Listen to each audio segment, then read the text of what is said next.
Most businesses have competitors or there's someone who has already done it. So the point is, how do you copy the blueprint of what they are doing, figure out how to tweak it, to niche it out, build things that make money from day one?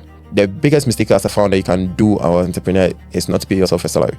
You don't rise to the level of your goals, you fall to the level of your systems. I need to be in a situation where I know I have bills and I know that I have to do things to cover those bills. Initially, the target was not to be $1 billion company. Initially, the target was, how do I earn almost 3,000 cedis? And we moved to, how do I earn 1 million cedis? That was like £50,000 in a year. Do you feel like that shaped how you manage your money today? Yeah, it has. I think a lot of people have a lot of misconceptions about money and what you do with money. If you hit a jackpot and you have money, instead of buying things, rent them first. Africa is a continent that is heavily dependent on importation. Because we are heavily dependent on importation, it means that local currency is chasing dollars more often. Because of that problem, there is always shortage of dollars in the banking sector in Africa, which means that any corporate that wants to buy something has to bid for dollars. How do we solve this? You're not defined by where you come from. Yeah. And I think that's a big message that I always want to tell people. Like you have to be able to be uncomfortable. Like, be comfortable with being uncomfortable.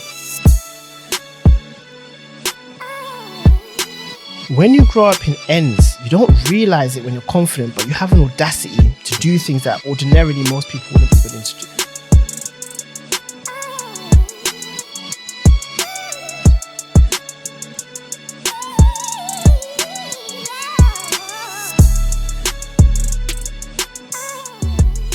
Welcome back to another episode of the podcast. I'm your host, Atto. We have a special guest in the building. We have Ebenezer, who's the founder of WeWire, a fintech company which helps to facilitate cross-border payments. He's also the former head of operations for Ghana at Yellow Card, the most funded cryptocurrency exchange in Africa.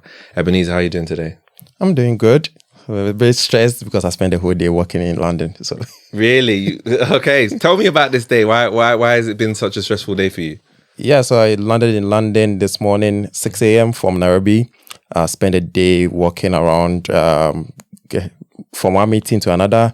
Had to meet some compliance people that are helping us work on a license in London, or UK license. So met some guy I'm trying to recruit to come help with our trading team here. Okay. Had a call with another person that I'm trying to recruit for sales. And rest is like meeting with friends here, catching up. And yeah, now having Full on day.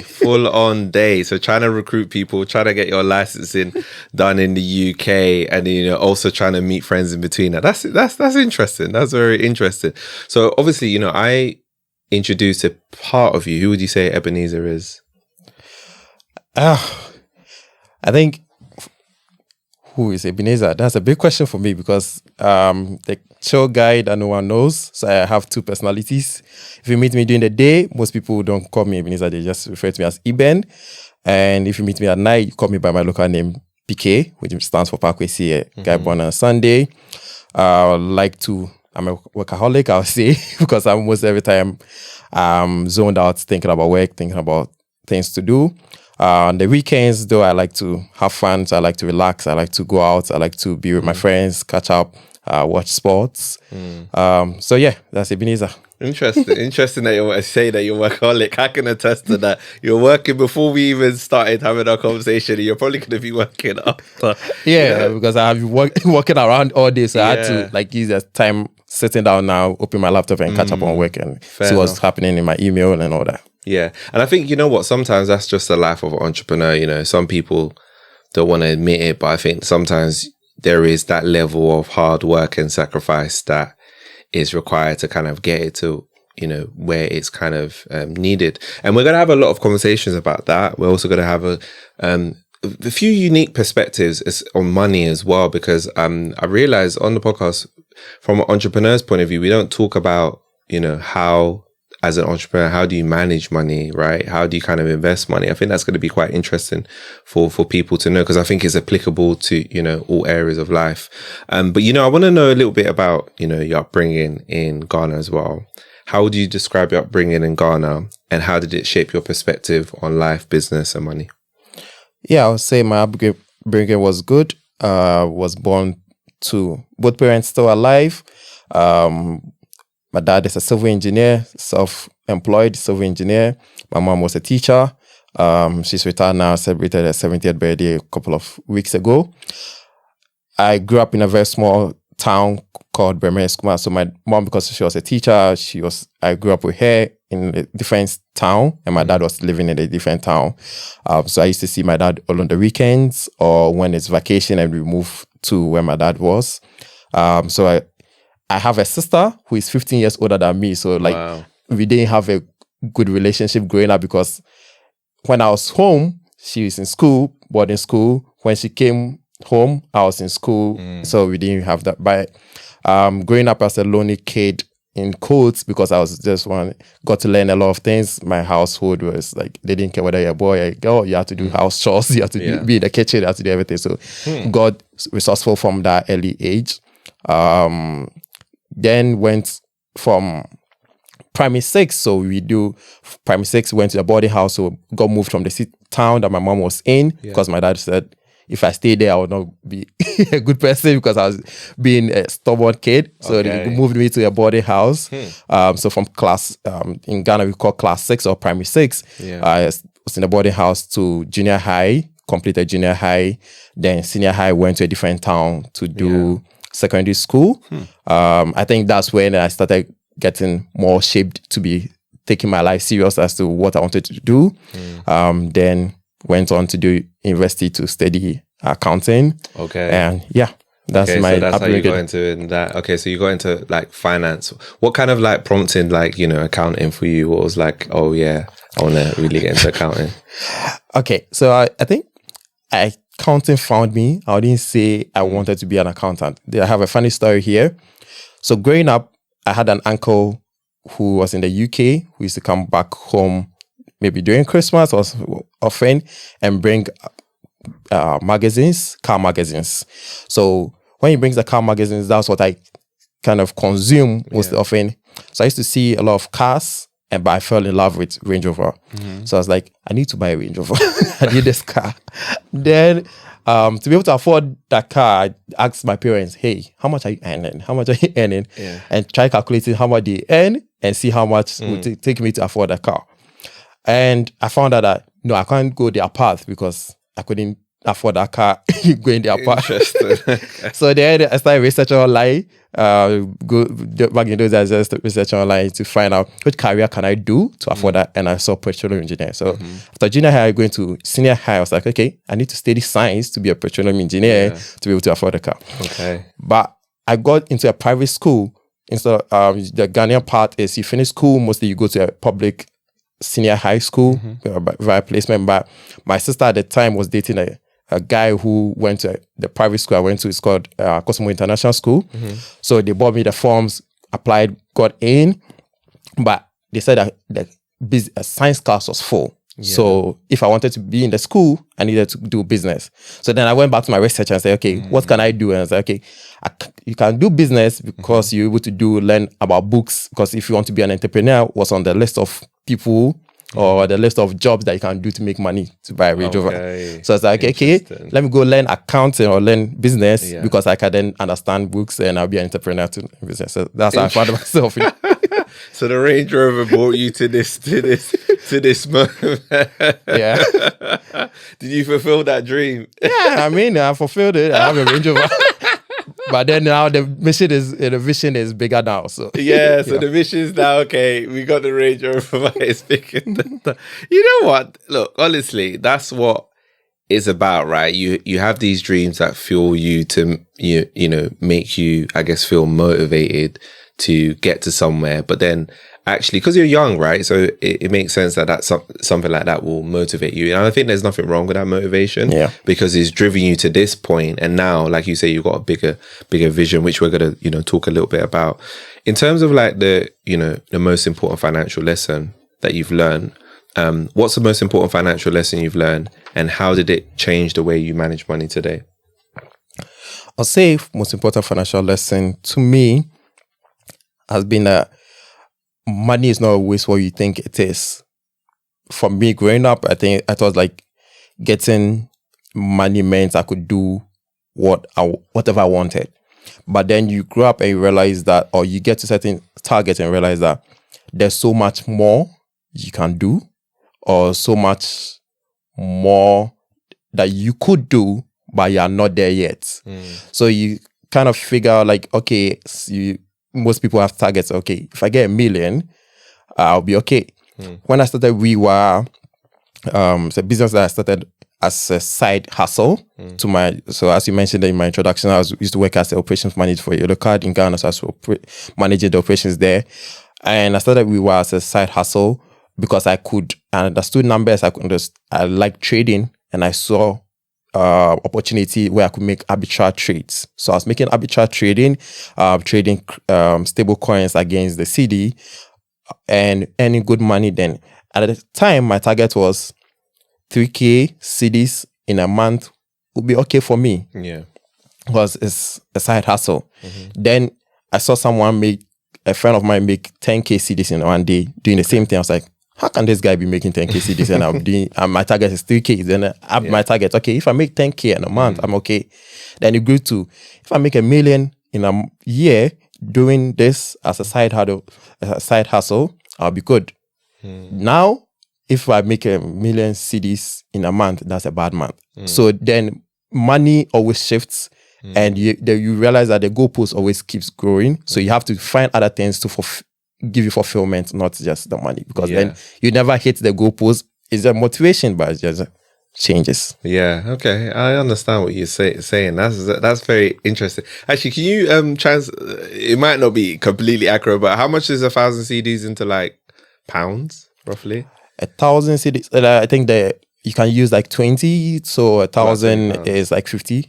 Okay, about £50. Okay, so your target was like roughly £150 a month first, and then it just kept on exponentially like growing. Oh, that's so interesting. That is so interesting. And how do you feel like that, that learning that lesson, how do you feel like that shaped how you manage your money today? Yeah, it has. For example, like, I think a lot of people have a lot of misconceptions about money and what you do with money.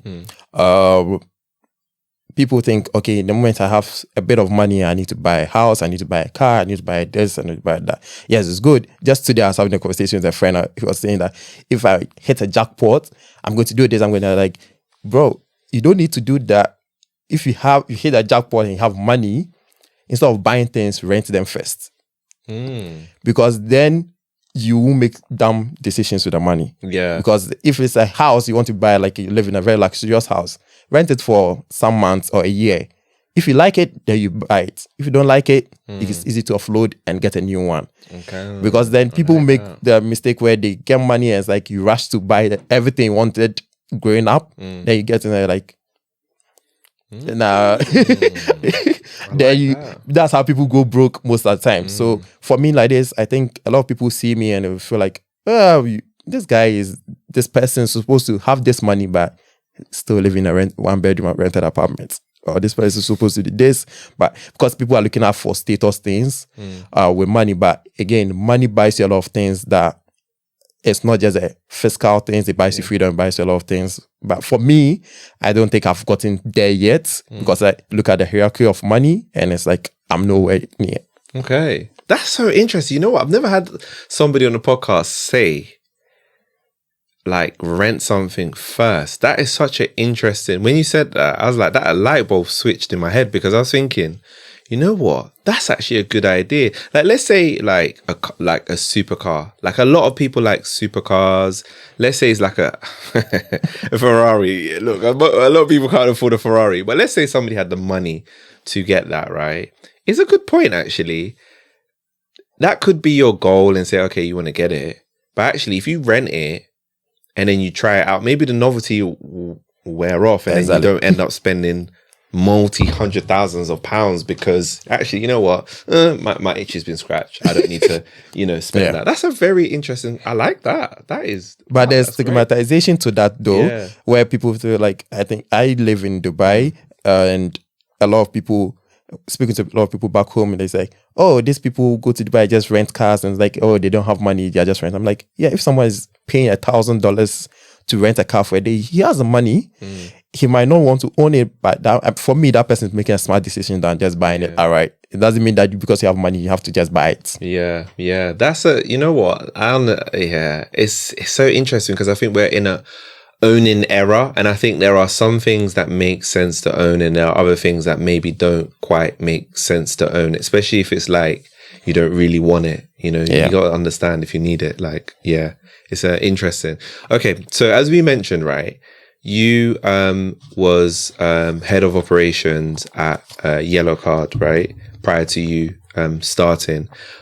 What are like some of the key skills and experiences and mindset shifts that helped you progress to leading operations at Yellow Card?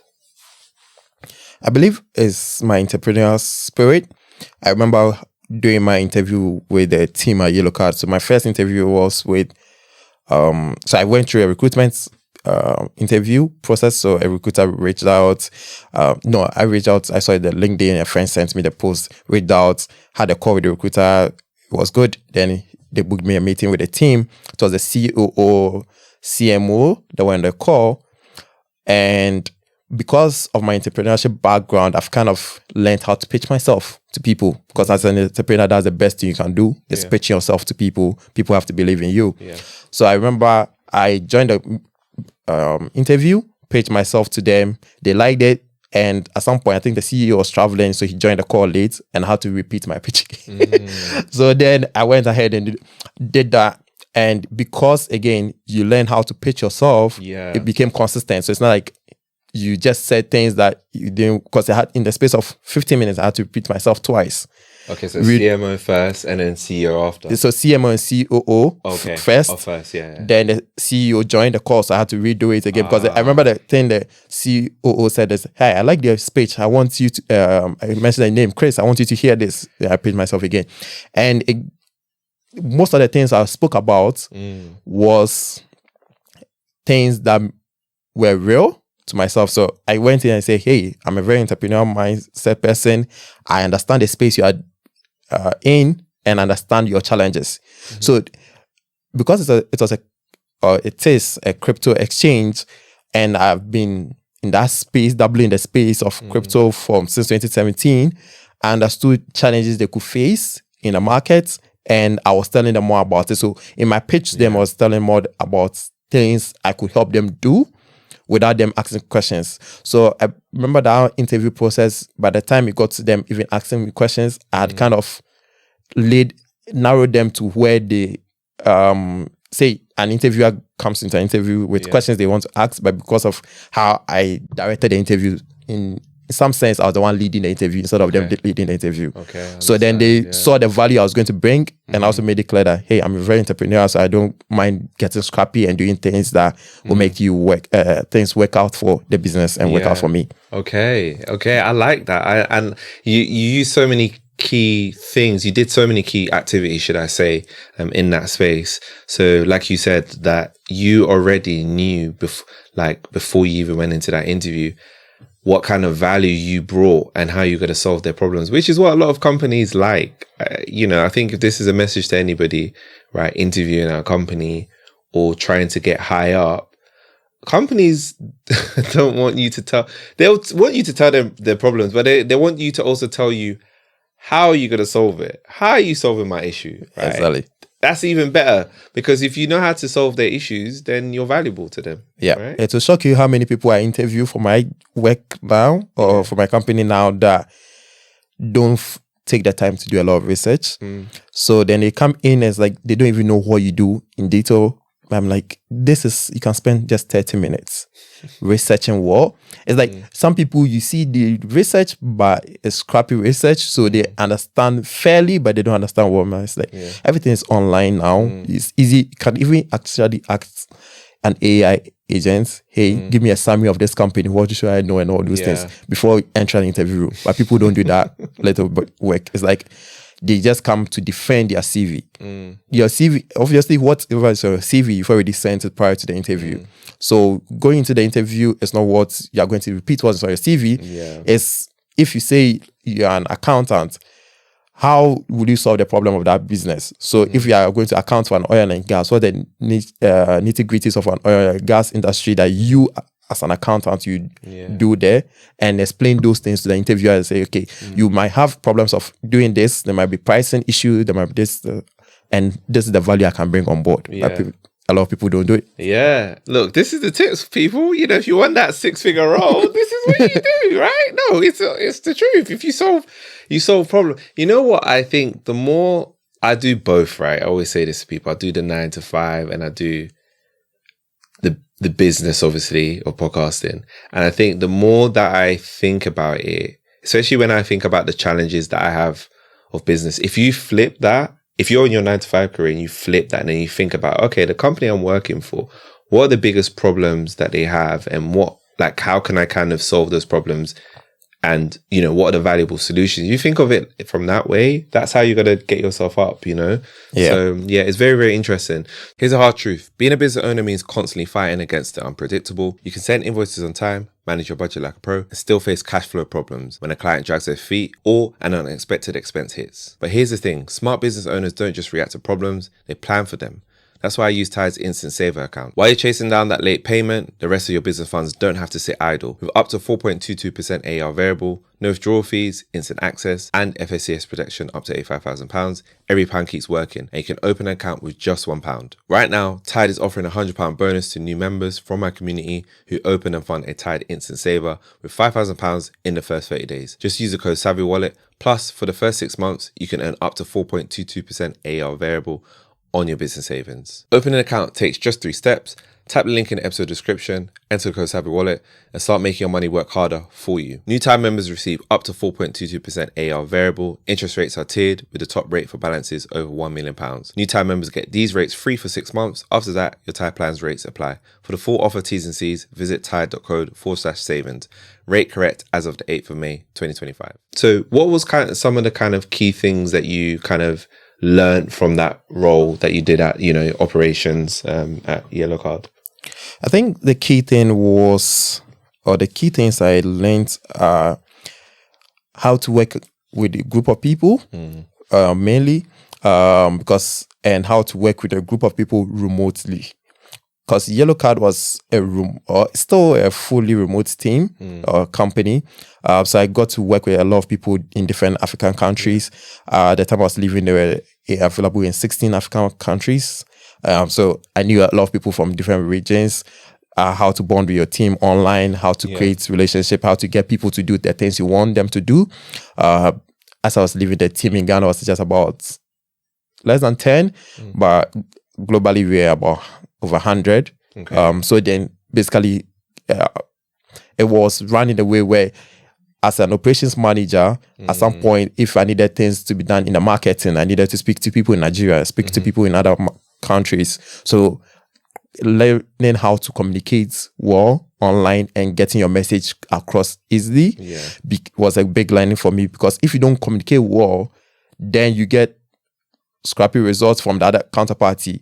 But if, let's say, someone sends you work and it's not what you requested, there are 2 problems there. Either you didn't communicate well to the person, or the person didn't do their work. Okay. So sometimes we tend to blame people that, hey, this is not what I expect, but did you communicate well? Because communicating online and maybe via text, because you use Slack and all those things, sometimes it's different from if the person is sitting across you and you explaining things to the person, how the person will understand it and all those things. So understanding those nitty-gritty things helped me and help shape how we run WeWire today, because we are also having staff across 6 countries now. So that's one of the biggest learnings I did. Wow. Okay. So that you've been able to use some of those learnings into what you're doing at, you know, WeWire. And, you know, talking about WeWire, right?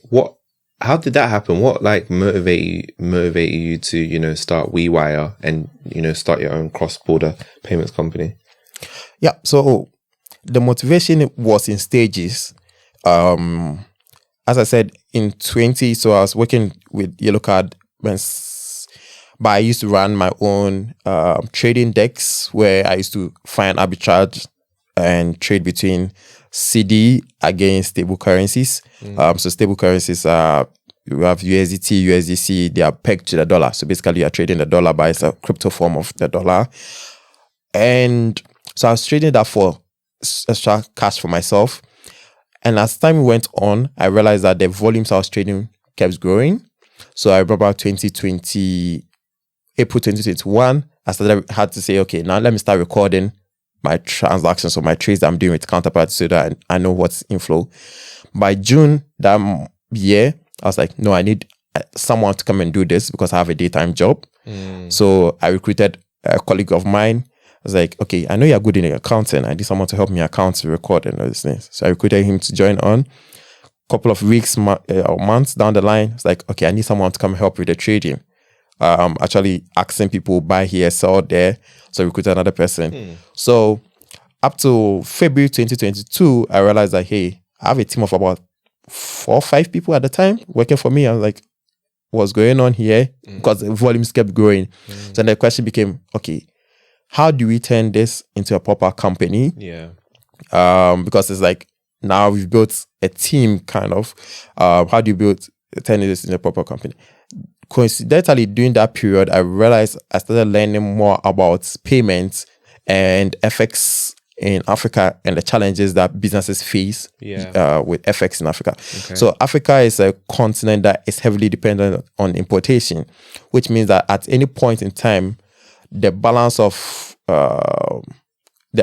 FX is on high demand. So people are demanding more FX. So say Africa, every country has a different currency. And to be able to trade globally, you use dollars or GBP or euros. And mostly on dollars, the demand for dollars was higher than the supply of dollars. How the continent gets supply of dollars is you have to export to be able to get supply of dollars because people are bringing dollars to purchase your goods. But in this case, because we are heavily dependent on importation, it means that local currency is chasing dollars more often. Now, because of that problem, there is always shortage of dollars in the banking sector. Okay. So then, Africa. In Africa, which means that any corporate that wants to buy something has to bid for dollars. So I remember coincidentally that during that period, I came across a Twitter post, now X, post by a CMO, or was it a CMO COO for a manufacturing company in Nigeria, where they bidded for. So they had to bid from the central government for FX to pay their supplier. And they had an invoice of $410,000 to pay for. And they bidded for FX. And the allocation they got from the central bank was $200. They only got $200. So they got $200,000. $200 out of so 400. They had to bid to get 200, and all they got was $200. But they needed 400K. 400K. Wow. So that was the extent of the problem. So then the question that kept running in my head is, how do we solve this? Because I knew there was a lot of liquidity on the stable coin environment where people can buy it. So it's okay. Is it possible for us to build a bridge where we source stable currency with local currency and convert that to dollars and use the dollars to make payment for businesses? Okay. And the answer was yes, we could do that. Yeah. So then it was like, okay, let me quit my job. At the point I had the business was able to sustain itself because the business was earning more money than I was way more money than I was earning as salary anyway. So I was like, okay, I can quit my job and get on it. So reached out to a former colleague of former partner, because we tried starting a different business that didn't work out. So reached out to him. It's like, hey, I know you're technically gifted. I know we've worked on a project that didn't work out, but this is the project I'm doing now, and I'm making money here.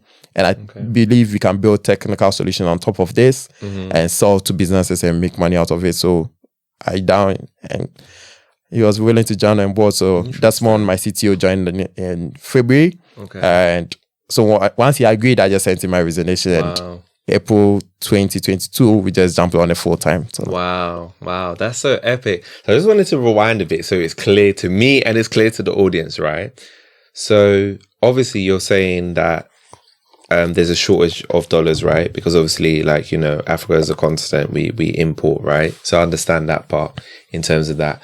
And that so is it mostly that the dollars is needed to exchange currency? Is that what it is? And why are they trying to exchange currency? If you can kind of explain that. Okay. So right now we are sitting in London. So let me use UK as an example. Yeah. So say a business in Ghana wants to buy, what do UK exports mostly? What do we kind of let's just say something silly, man. That is like UK tea bags. I like my tea. Let's do tea bags. So say a business in Ghana wants to buy tea from a business in UK. Yeah. The business in UK doesn't care about cedi, needs pounds. Okay. Yeah.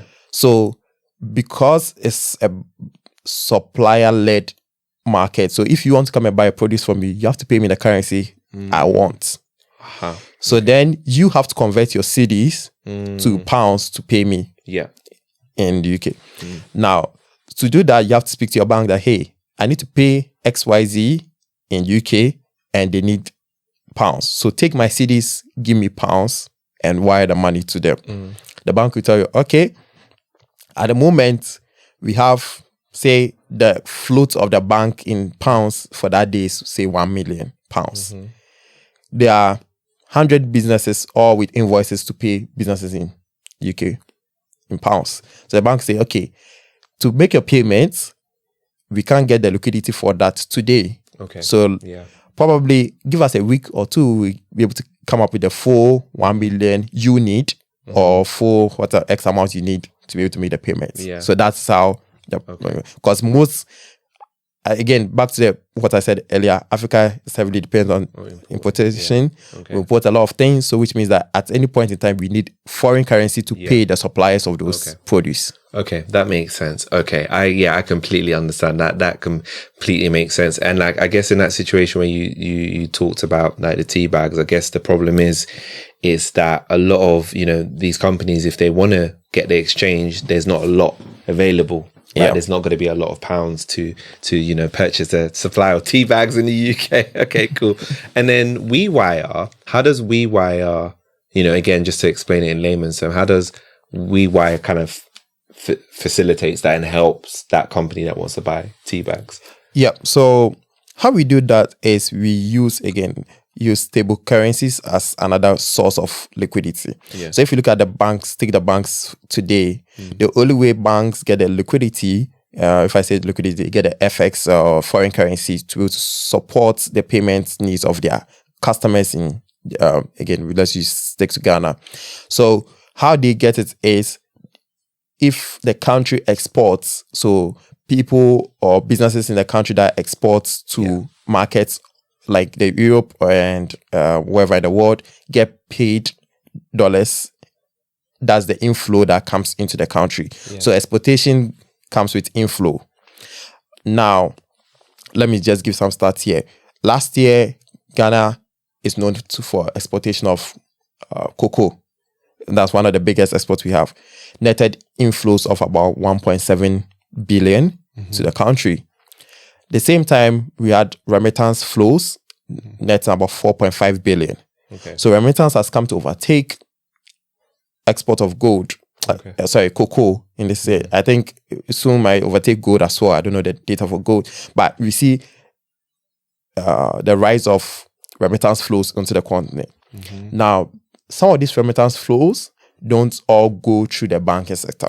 Okay. So then, instead of people remitting money through the banking sector, I will say, okay, I can easily go on my Revolut, convert from GBP dollars to stable currency and send to someone in Ghana, can be able to convert to send to someone across the continent. So there's a lot of liquidity that initially would have gone through the banking sector that doesn't go through the banking sector. So now come in the form of stable currency sector or come through the stable currency environment. Now, what WeWire does is because we are positioned to be able to tap into the stable coin environment, we're able to get inflows from stable currencies. We're able to also get inflows from the normal fiat. So we call the dollars and the euros fiat economy. So we're able to get those two sources of inflow. While at the moment, the bank, because of their regulation, can't touch stable currencies. So they have one source and WeWire is having two sources. Yeah. So then we're able to get liquidity that ordinarily they can't get and be able to use that to support the outflow of. I get it. Okay, that's so interesting. That is so interesting. So like if we use a tea bag example, right?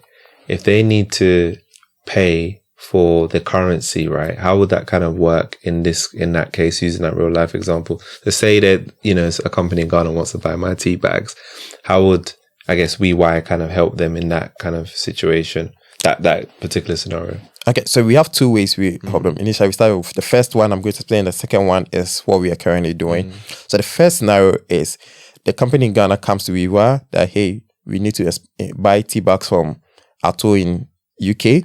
What we say, okay, first stage is we do what we call onboarding. We need to do the KYB, know your business, or in the customer sense, know your customer. Yeah. So we do the onboarding, we share, then we go to the rates stage. We say, okay, this is an indicative price of how much it's going to cost you so the rates, exchange rate from CD to GBP with the customer. Once the customer agrees that, again, this can be done on a portal or on a website, the customer agrees to the rate, then they pay the local currency to us, then we pay the GBP to Ato Limited. But they have to then, there's something called supporting document. They have to state why we are paying Ato.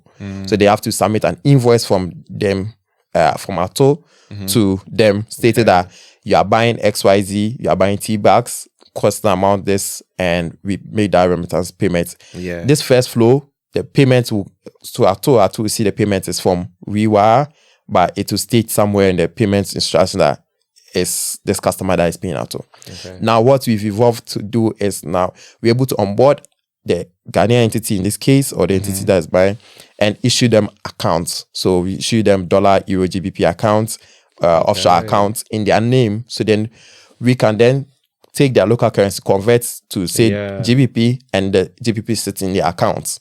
So then they come and say, okay, I'm paying Ato Limited. So they just wire the GBP out. They can receive from other counterparties. So say they are also into exportation, they can export something. Maybe they are buying the tea bags and exporting to, say, another country. Now, whoever is paying them in that country, they can receive their inflows into the account we've issued them, and they can then use it to further make their payments. Wow, this is so smart. This is so smart. This is why it's so interesting to speak to you about that, because, you know, I always knew that there was like foreign exchange issues in, you know, Africa, but I guess I've never really had the chance to sit down and think about, you know, how does that impact, you know, companies that are trying to import here, and, you know, what are the challenges that they kind of have, and the fact that you're able to, you know, what's so interesting is interesting that you mentioned Revolut, because it's almost like a similar model to Revolut, but it's like for businesses, right? That's so interesting. Well, you know, companies should have been offering that, and they wasn't offering that. Are there like any competitors to Yeah, there are a few. Almost every day you see new ones come up. Oh, this is new. They're new. Yeah, they are new. Okay, after initially, you did that. after we did that, initially there were not a lot. I think there are a few in Nigeria. Then now we started seeing some pick it up, but still we are the biggest out of Ghana, and we will hold that position for a long time. So, hopefully, God willing. Because I mean, I can understand why there's going to be other companies after you, because they can kind of see the traction, see it working. But you the way you did it was by accident. And I think sometimes when you build a business by accident and you're quite passionate about it, and it's just kind of going, and you're like, oh, actually, let's try and actually build this bigger. I think sometimes that's going to probably go for a lot longer than somebody coming into this being like, okay, this opportunity, let me just make money. Yeah. You know, I think sometimes it's not always like that. So, you know, in terms of like the revenue part of it, how does WeWire make revenue for, you know, in terms of this? Is it like fees based or stuff like that? Yeah. So initially we were just making money on FX rate. Okay. So it's basically simple trade commerce, buy low, sell high. But now because of the banking solution, we have other fees on top of that. So we have like monthly minimum commitment fees that we charge businesses to use, because we bundle the banking invoicing solution cards. So we're able to issue virtual cards to your team members. So you can use our platform to issue virtual cards to your team for your company expenses.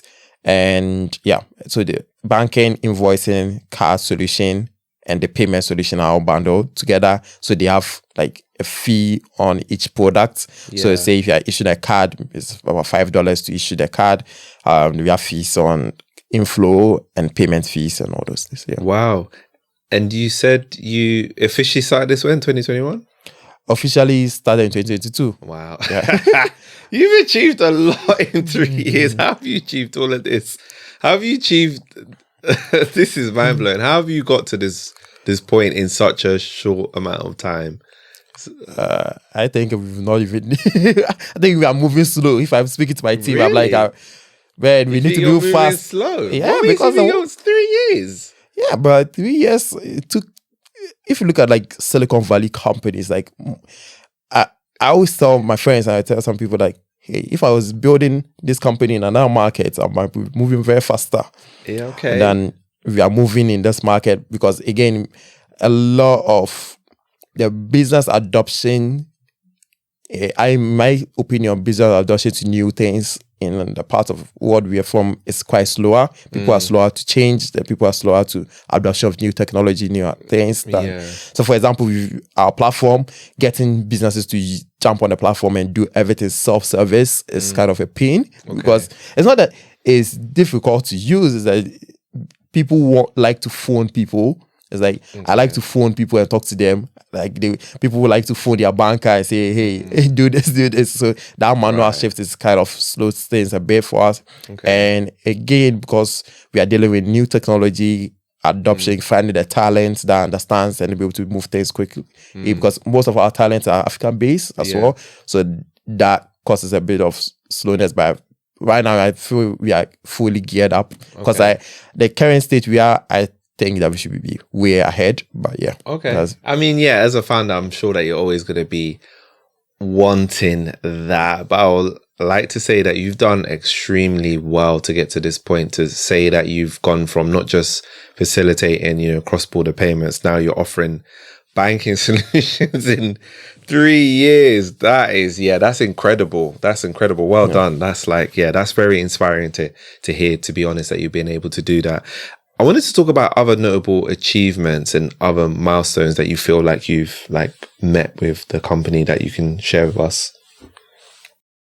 Yeah, I think the notable one is the team we've built. Currently, we're a team of about 30 people now.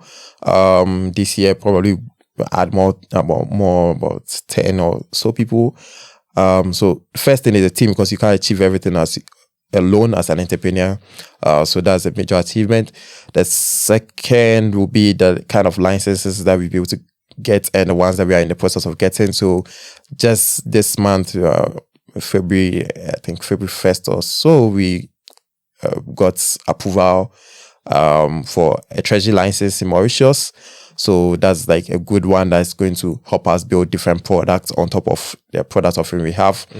Then we've kind of also been noted in Ghana. We won about 2 awards last year for Fintech Association in Ghana, been nominated this year for some awards. Wow. So those are like for me, I consider those ones minor achievement because they give you credibility. But again, the balance sheet is what I look at more often to say, okay, are you doing good or you're not doing good? Yeah, that's true. The balance sheet is definitely more important than the company. We're going to talk about a little bit, how you've kind of fueled the growth of your company. I wanted to ask, actually, you did mention that you worked at other startups. You started some other companies, right?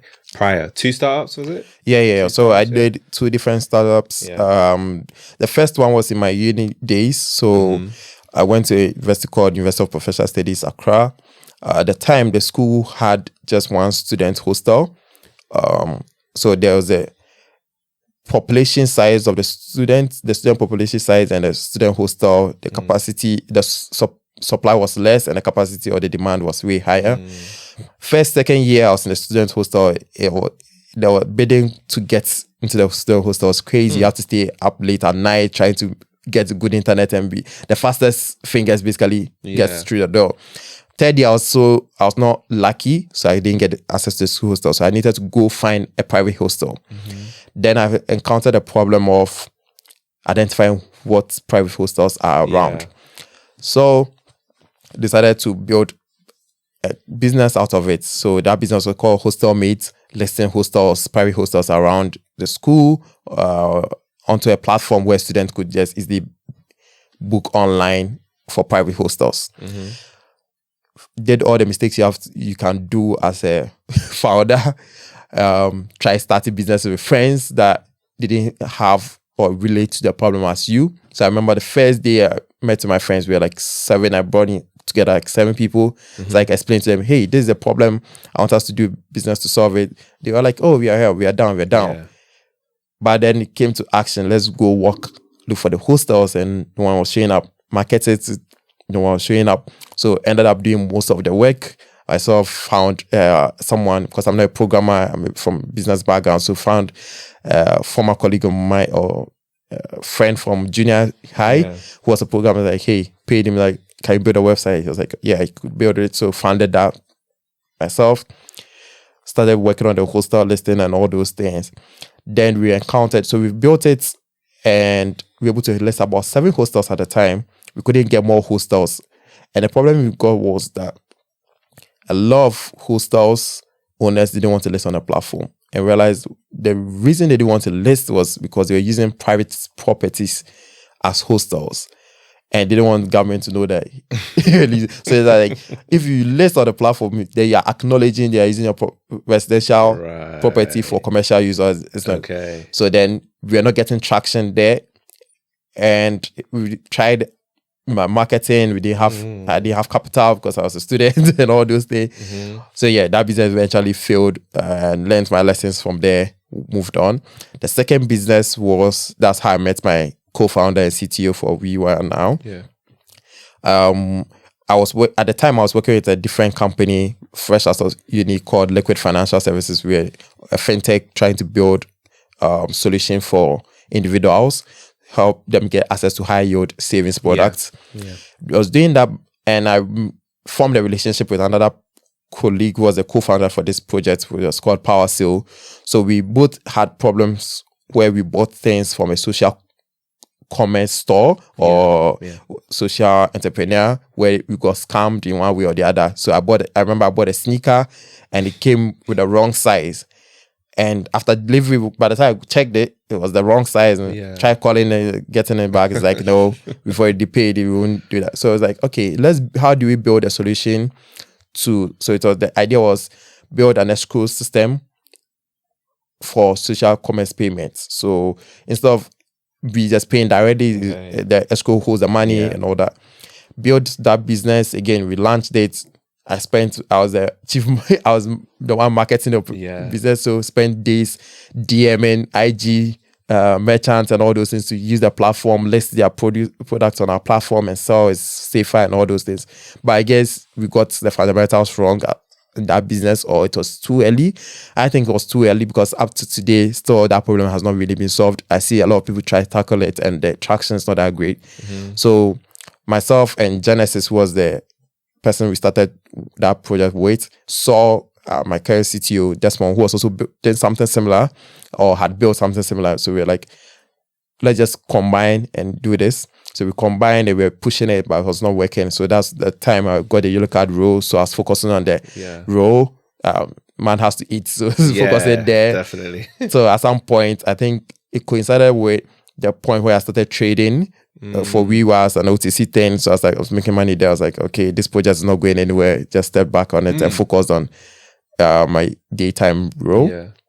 So that business was also the lessons were learned, and I feel like WeWire was the intersection of all the experiences gathered, learning how not to make the mistakes I had made earlier, and also I think WeWire was more of like inflection point. Everything you had learned in the past, every experience you have had, all converging, and it's like a light bulb just switch. Like, okay, now this is what to do. This is what's not to do, and you know. So from those lessons, from those 2 startups failing, what would you say to entrepreneurs or anybody even starting? Let's even say a side hustle, because even with a 9 to 5 and you got a side hustle, you wanna get traction as quick as possible. What would you say are mistakes that people should try to avoid to make sure they're not focusing or doing stuff? You always have to give things time. That's important. But what are kind of like the signs to say, this might not quite work. This is not going to be, fruitful for me? I would say, I talk to my friends, I talk to certain people, and what I always tell them on this topic is build things that solve a pain someone has and not a luxury. Maybe this is from the market I'm based in, because I come from Ghana, which is an African country, developing country. The disposable income of people in that market is very low. So people tend to spend on needs and not wants. So anything you want to build, make sure you're building that solves a need of a person or a pain point of the person, because getting that person to spend that extra buck is kind of very hard. I give examples where I have a friend, he earns good money. We're talking about one subscription service, and he was like, I was telling him that, hey, subscribe to this service, they have good shows. And he was like, send me account details, login details, and I was like, bro, you earn, this is like peanuts to you. You can actually pay for it. But then it's not about the money to that person. It's about the environment they find themselves in. He feels like spending on that is waste of money. Okay. Because it's luxury good of watching. He can live without watching shows, and he can live without. So he has alternatives. So he won't spend on that. So my advice to people is always spend or build business around needs and not wants in Africa or anywhere actually, because people, either you're solving a problem that solves people's emotions, people's what they care about or the pain point they have. Other than that, if you don't do that, you'll be wasting time. So I realized that some of the startups that failed or that have built that failed were because we are solving in some cases it was a problem, but the problem was not big enough. So, and the cost of switching for the users or the potential users was also not strong enough for them. So the question is, for example, on the escrow service, it's like, it's fine. I could potentially get scammed, but I could also speak to the person or the seller and see, can he arrange payments on delivery instead of me paying up front. So then alternative solutions. That was an alternative solution. So then it wasn't a big enough problem. And you look at where the cost, because that service is not going to be free. You have to charge for it. So the cost of they paying that extra, can I find an alternative? It might not be the best way, but it's a patch that solves that problem. And also the final thing on this point is, in this era and from where I'm from, build things that make money from day one. Because I see a lot of people get into the situation where it's like, okay, let me build it for free, and at some point I turn on the pay switch. A lot of times companies or startups fail because they build things that they think people want, but they might want it because they are not paying for it. The moment you switch on the payments, people just run away. True. And in these days that there's no easy funding, you need to make sure that the best way to test your idea or test whether what you want to build will work is someone actually willing to pay, or has someone actually paid for it. If they are paying for it, then you know, okay, that is good. That's the best, I say, traction or best, what's the word here? Confirmation you get get as an entrepreneur for your whatever you're building. Thank you. Thank you for those tips. And I think that is definitely very, very relevant for people to understand, like, how big is the size of the problem? And like you say, like, is it whatever your solution, is it something that they actually need? I think that's very important. It's a good reminder for people to really, really understand, because there's so many cool things that you could build, but actually it's not that valuable to people. It's not like big enough. I completely agree. So, I wanted to talk about growing, the growth of your business, right? So if I get this right, you started it by accident, right? And you kind of started it with the goal of, you said, making roughly £150, right? In terms of CD. Actually, wait, how much did you put into it originally in your when you first started trading, roughly? How much did you start with? I don't think I started with capital. Oh, really? Yeah. So how do you trade if you don't start with any money? Yeah. So it's not always that you have the capital to start, because at that point I didn't have the capital. So it's like knowing. So you say someone had CDs, wanted to buy stable coins. Like, okay, I know. Take your CDs, know where I'm buying it from, buy it, and give you the value. So then my capital was not being deployed. Oh, okay. So you kind of started on nothing, but you knew you had the skill to trade it for people. Exactly. So then I take your value, smart. know the person I have to exchange value with, give that person the value I've collected from you, and use to sell to the person. That was how I started. But then as time went on, I gained money from that. that, You then started using your own money. Wow.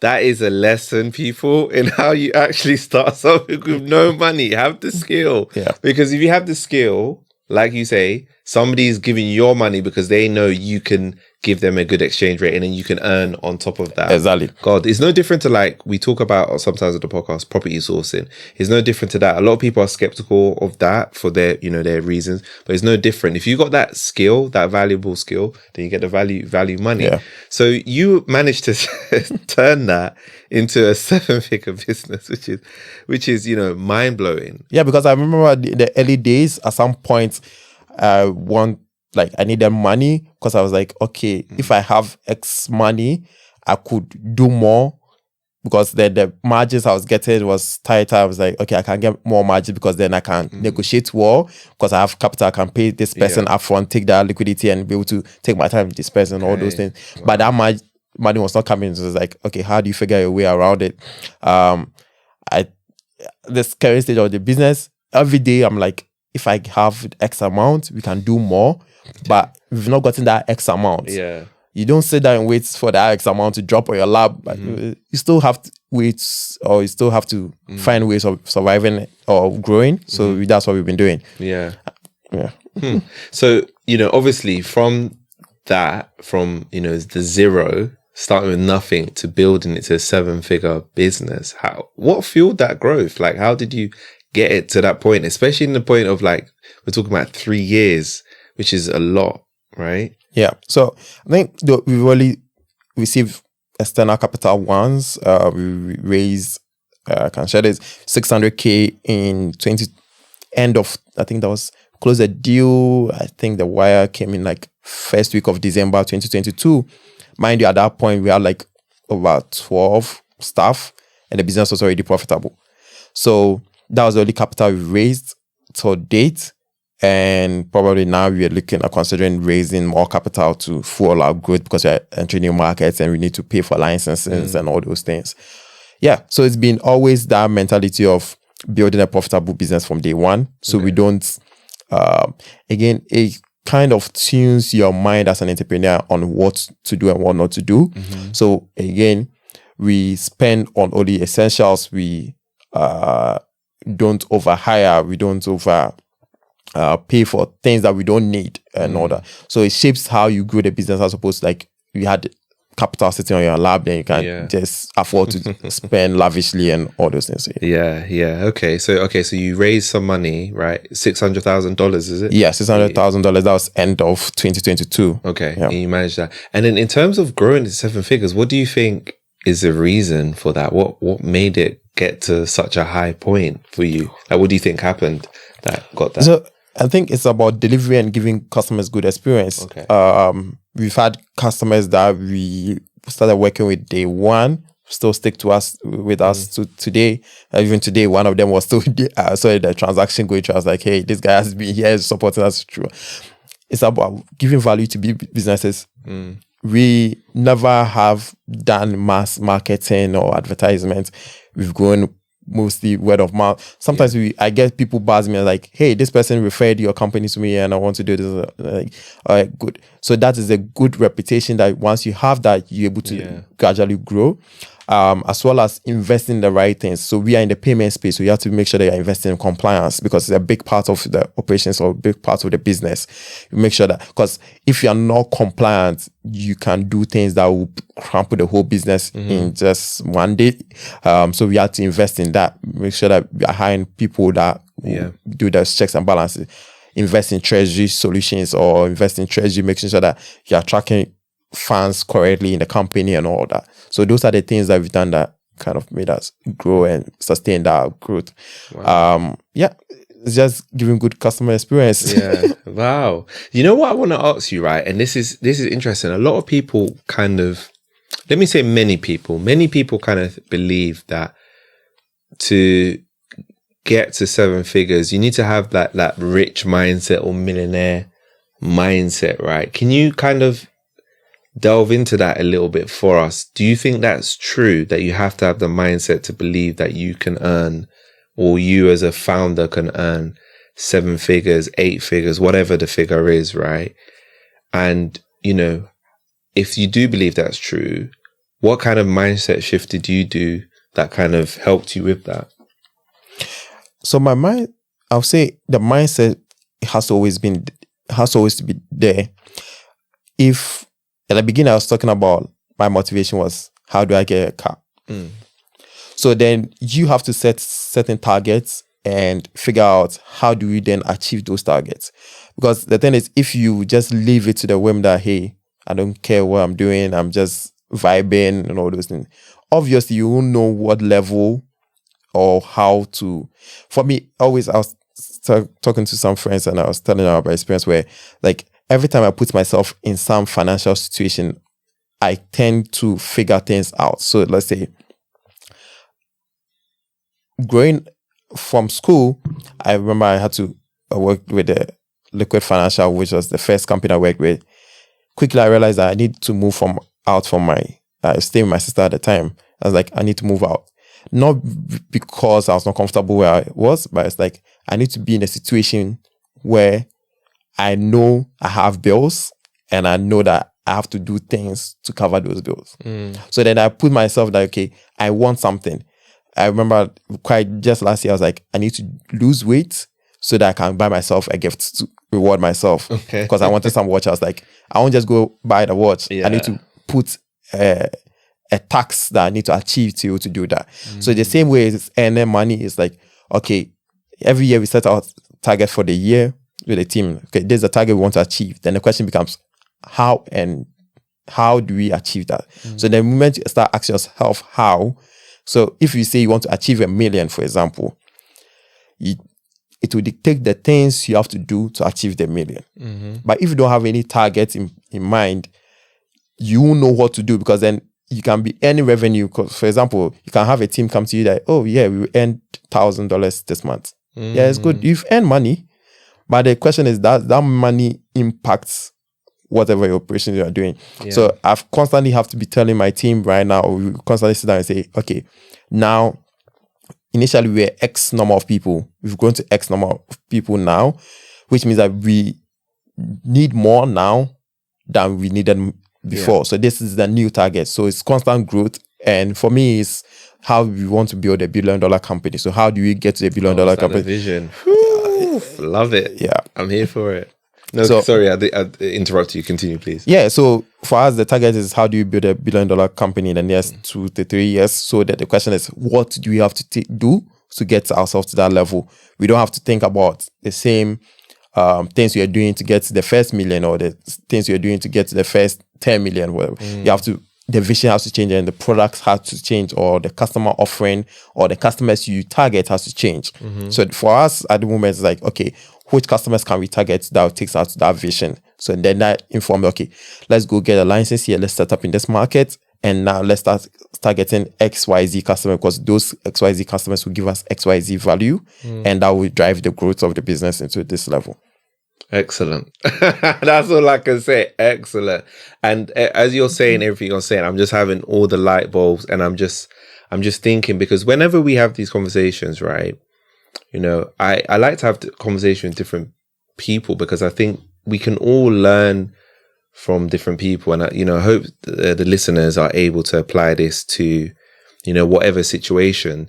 You know, I think sometimes when people listen to podcasts, they think, oh, because they listen to entrepreneurs, only entrepreneur. No, this can apply to anything, right?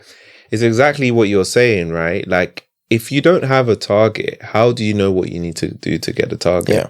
Right? That goes for anything in life, right?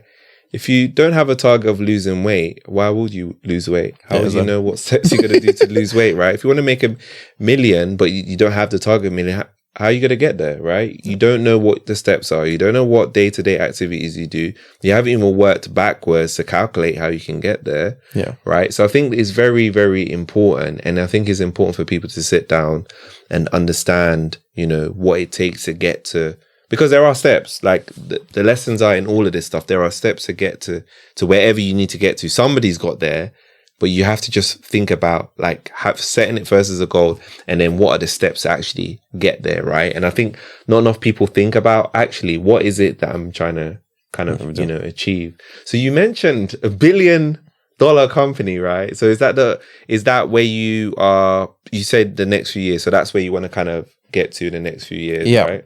Yeah. So that's the vision. Again, initially the target was not to be $1 billion company. Initially the target was, as I said, I started this, I was like, how do I earn X amount in a day? Was 3,000 CDs. We moved to how do I earn 1 million CDs? That's like £50,000 in a year. But as you constantly grow, I look at other businesses in the space and I look at, okay, how are these businesses making this number of revenue? How are they doing this? How do they do that? The question becomes, okay, then the market is bigger. How do you change or position yourself to also grow bigger in the space? Trade into Africa is big. Trillions and billions of dollars have been traded between Africa and the globe. How do you tap into that space and how do you build a company and position yourself to be in that space? And I've gotten to a level where I feel like it doesn't serve me right or it doesn't serve my team right to dream small, to be a small business. Because what's the point of being a small business anyways? I sit down, I listen to a lot of podcasts, I listen to a lot of books, and I'm like, same mindset or same number of hours I have in a day is the same hours that guys that are also building. Just to mention, there's some businesses like I read like Wise last year made like 1.2 billion in revenue. Oh my God. And I'm like, yeah, it's the same kind of similar business lines. I know other businesses in the same space that within their financials, they are making like 200 million pounds a year and all those things. So like, okay, if these guys are doing it, what's the blueprint? Think about it. Except few businesses in the world that are actually the first businesses to do something or first people to do something. Most businesses have competitors or there's someone leading who has already done it. So the point is, how do you either copy the blueprint of what they are doing, figure out how to tweak it to make yours a bit niche it out? Is it where are the banks in London? Is it Canary Wharf? Or? There's a lot in Canary Wharf. I guess that's one of our banking. That's probably our the banking district. So don't slate me, anybody in London, man. But yeah, I'll say like Canary Wharf is Liverpool Street. Canary Wharf is like the financially part of it. Yeah. If you go there, you see tens of banks there. They all offer the same product at the end of the day.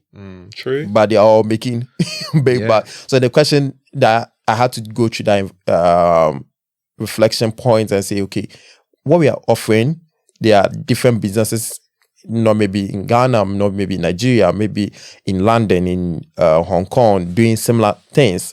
And what is their valuation? How much are they making? And how do we position ourselves to also be able to deliver that kind of value for ourselves? So again, it's better to shoot high for the stars than just say, you'll be comfortable where you are. Because again, you never get comfortable. If you get comfortable where you are, then there's no point. You just have to quit and go do something else. That's what happens when a lot of us, where we are working as employees, you just get to that comfort level where it's like you're just coasting, just clock in, clock out, coasting. So there's no motivation to do more, achieve more. But the moment you put your mind in and say, okay, the target is bigger, or they say the company you're working in has set a target, it's like, okay, that's the company's target, but I want to overachieve and do more.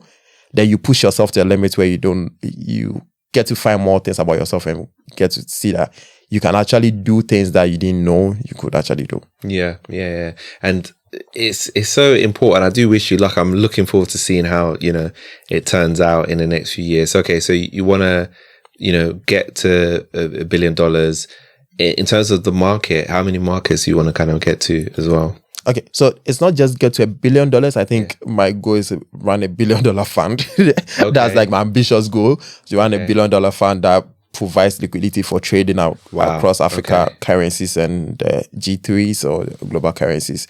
In terms of markets, what we are doing, currently we've set up in the UK, we are working on a FCA license. So that'll be a electronic money issuer license in the UK. We've already applied for a Singaporean payment license. We are also working on a couple of licenses in different African countries where we've put applications for certain licenses. So the goal is to reach as many African countries that we can set up presence as possible on the global scale. So we've done a Singaporean one, which is to target the Asian markets. The UK one to target the Middle Eastern, middle part of the world. Then we already have a Canadian MSB license for the eastern part of the the western part of the world. Yeah. So the goal is to make sure that we have the presence in specific geographical areas that allows us to be able to do trade and be able to get access to local payment rails to be able to do the bridge between Africa and the globe and Africa. Okay, wow. I'm very interested in see. It sounds so exciting. Honestly, it sounds so exciting. So, I want to help both, the 9-to-5ers, entrepreneurs. We're here. This podcast is here for everybody, right? So let's say we have somebody in their business venture, right? And they're wanting to, a lot of people, they want to make their first 100K, right? That's like the first goal for a lot of like people in business, right? I guess what advice would you give to someone looking to make that first 100K that's in business? I think first thing is the person has already done the first job, which is he has set a target, which is 100K. So then the question now becomes, what and how do you achieve? So what means, what do I have to do to achieve the 100K? How is the process? And set a time limit or time yourself targets when you want to get. So it doesn't say I want to achieve 100K. You can achieve 100K over 10 years. Is that what you're asking for? You want to achieve 100K over 6 months or 1 year. So once you have the target, then it puts you in a framework where, so for example, you want to achieve 100K in a year. Then now your thinking and every action plan has to be, what can I do to achieve 100K in a year? So it might be that, okay, I want to sell, say, toothpick.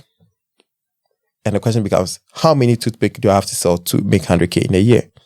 What production hours will go into that?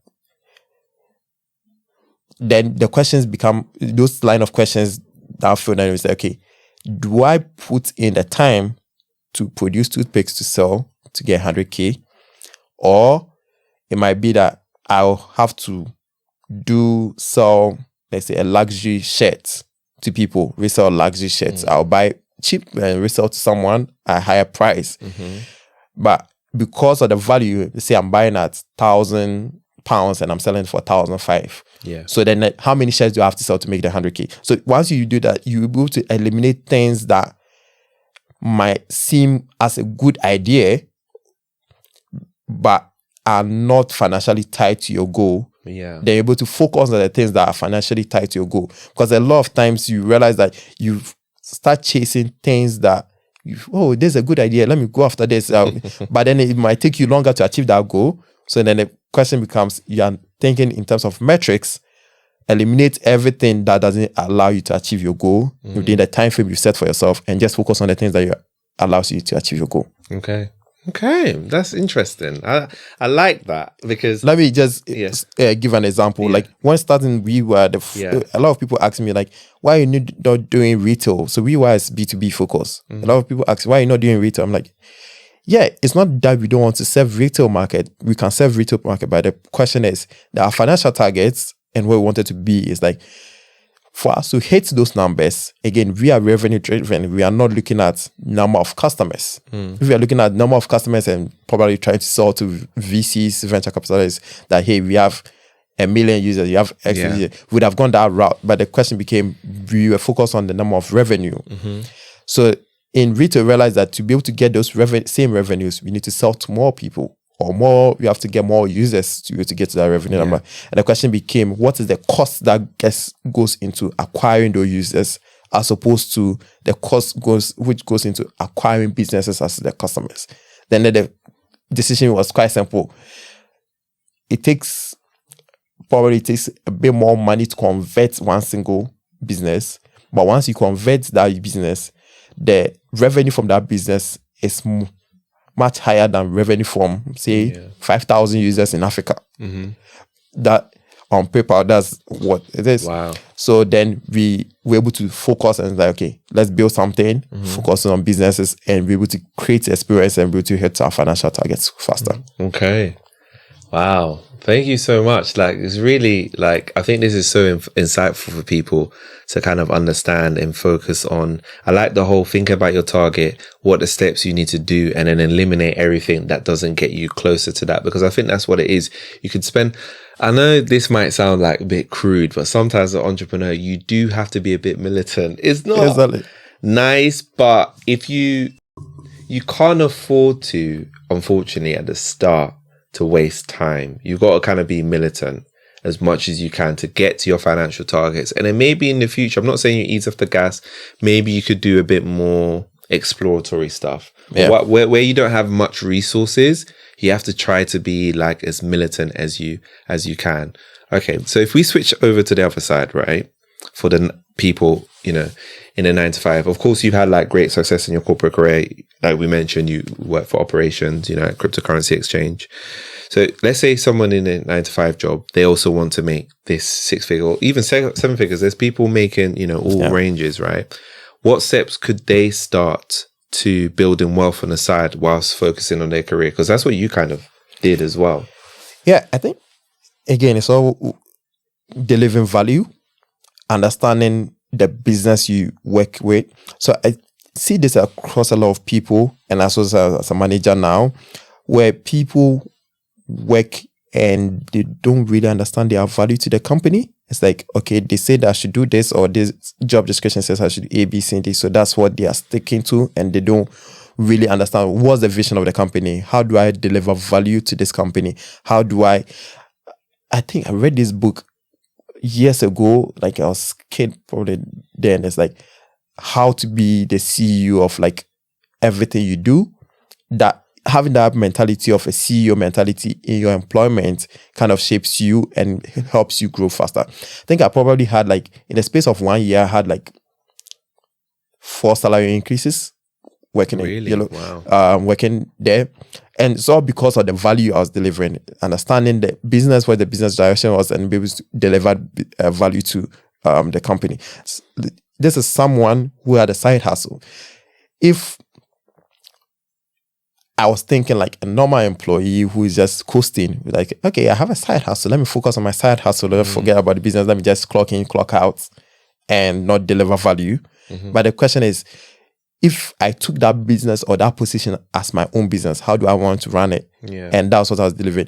I remember 4 months before I left the role, I even got a different role, which I was moved from country operations manager to product operations, because I was always constantly giving product feedback to the team.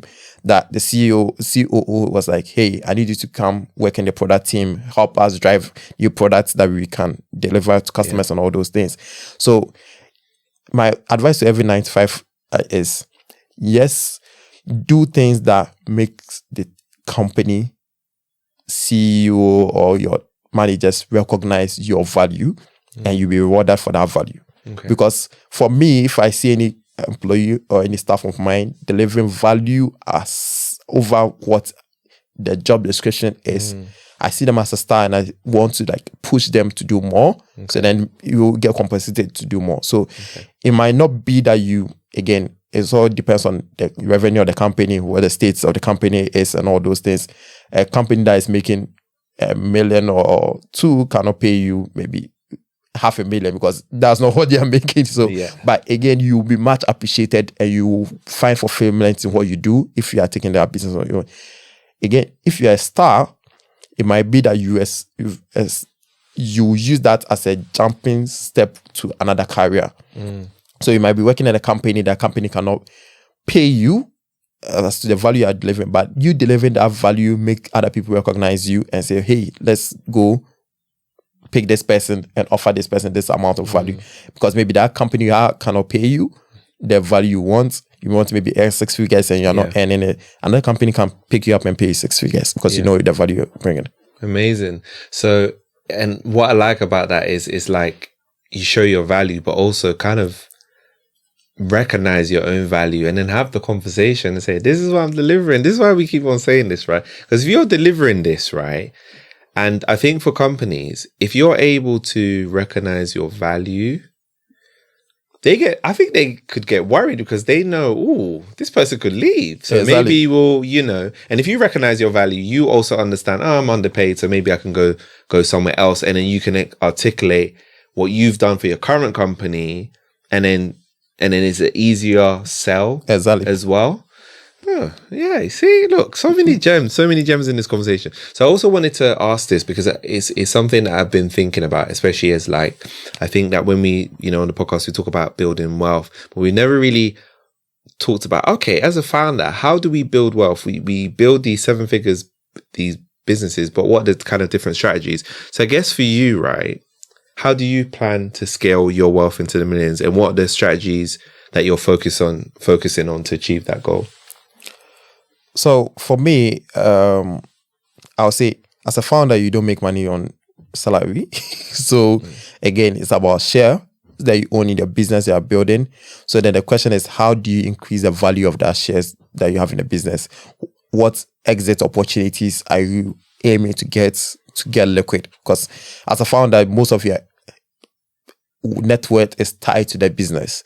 So say you own 100% of the business. On paper, you own 100% of, let's say, $1 million, $10 million business. So on paper, you're 10 million. You own 10 million. But you have to turn that 10 million to cash at some point. Other than that, it's just paper value. Unless it's listed on stock markets, it's not actual value that is easily liquidated. So the question becomes, for me, my question to myself is, how do I want to increase that value of that business? And what are the exit opportunities that I can make that liquid? So the question, the thing is, at some point, you can be able to sell to private equity people to come in. You can be able to sell to a bank to come in. You can be able to sell to VCs to come in. So doing the things that will create exit opportunities for me to build that wealth, then can reinvest that wealth to other parts of my life, or say, okay, I want to chase other projects, I want to do certain things, or I want to just dump the money in stock markets or whatever. For me, still in my 20s. So late 20s at this point, I still consider myself that I have so much life ahead of me. Yeah. So I tend to do more risky investments with my money, because it's like, really? For me, it's like, risky investments like what? Like what? I bet on crypto a lot. Like I invest in Bitcoin and other crypto a lot, because it's like, I feel like my time horizon, the life expectancy, I have so much time to. If it doesn't work out, I can find another thing to do with that. Right. Okay, I get it. Yeah. So that, again, my advice is of other people, again, a lot of people reach out to me. I tell them to do the boring things, because I can do certain things because of the knowledge I have. For me, I always tell people, seek knowledge first. Because once you have your knowledge about something, someone cannot sell you scams. Someone cannot sell you anything Ponzi scheme related, and you get loads of money. So for me, my wealth building is investing in crypto, investing in stock markets, putting a lot of bit of money in other businesses. So I'm a small part owner in an ice cream franchise in Ghana. So a colleague of mine was building that business. I looked at it. I was like, hey, it's good to diversify from Fintech related or things. So I just invested in that. So going on, again, I'll be doing kind of some investments as I get some liquidity on hand. I'll just be trading money here and there. I don't own any residential property for myself, but I'm considering how do I buy a certain one-bed apartment and use it for rental and all those things. So those are like things to do to store up cash somewhere or store up value somewhere. Yeah, interesting. That's interesting.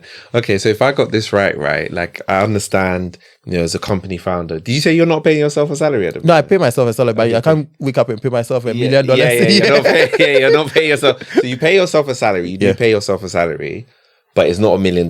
Fine. And that's smart, because I'm going to talk to you about that. So you don't pay yourself $1 million, although some people would bankrupt the company and do that. So you're very smart with your money, right? And then with that money that you're coming in, you're investing in crypto. So you talked about Bitcoin, stock market. Is it like individual stocks that you invest in, or is it like So most of the things I do right now is individual stocks because again, I'm not putting big money into it. Okay. So let's say I get a liquidity event, someone buys the company, someone buys part of the company, it's a secondary, and I get liquidity events. I'm not going to buy single stocks with that money. Obviously, that money is for security. Yeah. Again, right now, that's what I say. Knowledge is important for everyone to seek for themselves. I do my financial analysis like, okay, say I have $2,000 to invest. I'm like, okay, $2,000. I might probably bet on companies. I feel like they are strong fundamentals. I do my research on them. I'm like, okay, hey, let me just put this 2,000 in this company because I believe in so much in it. I use the product, I like it, and put it there. If it goes bust, I'm okay with it going bust, or I'm okay losing that money. Yeah. So again, I don't think, for me, how I treat my investment is, let me be riskier, make bets that when it's successful, I find fulfillment that, hey, it's more of like a game to me, like trying to prove that, okay, this is the bet I'm making, this is what I want to achieve out of it. That is not what's going to make me rich. Okay. I'm not seeing myself going to be rich by doing that.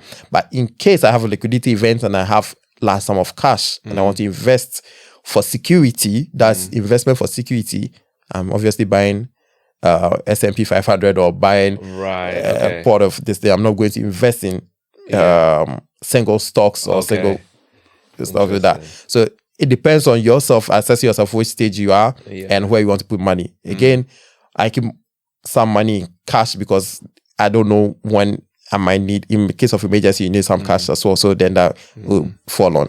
Yeah. Okay, I get it. So the exit money, or the money where like somebody invests in a company, or you get some other kind of funds into it, that money you kind of treat that like, wow, that's the company's, not the company's money, because obviously you get an influx of it as well, but you're quite careful and safe with that. Yeah. Whereas like your salary, it's your salary, so it's like, okay, I can put some of my salary into riskier assets because let me watch that grow, and that's my salary and that's recurring, so I'm okay to continue doing that. That's so cool. I wanted to ask you actually, in terms of financial discipline, right?